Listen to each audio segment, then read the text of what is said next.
నేను ఒక దీక్షని సృష్టిస్తాను. ఆ దీక్ష కనుక ఎవరైతే చేస్తారో 40 రోజులు వారి జోలికి మీరు రాకూడదు అని చెప్పాడనమాట. అయితే శని భగవానుడు పట్టి పీడించే ప్రతి ఒక్క పాయింట్ని కూడా అయ్యప్ప స్వామి ఆయనకి మాట ఇచ్చాడు. నువ్వు శిక్షించే దానికంటే కూడా కఠినంగా మా వాళ్ళు దీక్ష చేస్తారు. ఏ రోజైతే 41 రోజులు మా వాళ్ళు మీ దీక్ష చేస్తారో, నా దీక్ష చేస్తారో, అప్పుడు వాళ్ళ జోలికి నువ్వు రావద్దని చెప్పాడనమాట. అందుకే ఫిజికల్ గా అయ్యప్ప స్వామి దీక్షలో ఏం చేస్తామంటే శనిదేవుడు పెట్టే బాధలన్నింటినీ కూడా 40 రోజులు మనం అనుభవిస్తామండి.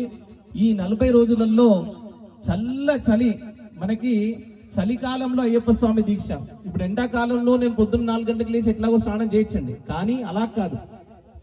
చలికి 4 గంటకి బ్రహ్మముహూర్తంలో లేచి ఆ చల్ల నీళ్ళకే స్నానం చెయ్యాలి. ఒకటి. రెండవది, రంగురంగుల బట్టలు కట్టుకోవడానికి లేదు. అందుకే శని భగవానికి ఇష్టమైన నల్ల రంగు వస్త్రం కట్టుకుంటాము. అలాగే కాళ్ళకి చెప్పులు లేకుండా మనం నడుస్తూ ఉంటాం అనమాట. మనకి రాళ్ళు రప్పలు ముళ్ళు ఎదురైనా సరే నేను చెప్పులు వేసుకోకుండా నడుస్తానని చెప్పాము స్వామి వారికి. అలాగే 3 పూటల ముప్పొద్దులా తిని మనకి రజోగుణం పెంచుకోవడం, వాటికి అలా కాకుండా మనకు తమో గుణం పెరగడానికి, సత్వగుణం పెరగాలంటే గనక మనము ఒకటే పూట సాత్వికమైన భోజనం చెయ్యాలి. అందుకని 3 పూటలా మనం తినమండి, ఒకటే పూట తినాలి. లెక్క ప్రకారం అయితే యాక్చువల్గా ఎవరైనా ఈ మధ్య కాలంలో ఉన్న షుగర్ పేషెంట్లు వాళ్ళైతే గనక నైట్ అల్పాహారం చేయొచ్చు, కానీ యాక్చువల్గానైతే 3 పూటలలో ఒకటే పూట తినాలి.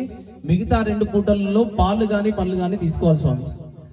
ఇది ఫిజికల్ గా మనం అయ్యప్ప స్వామిని చూడాల్సిన పద్ధతి. నల్ల రంగు బట్ట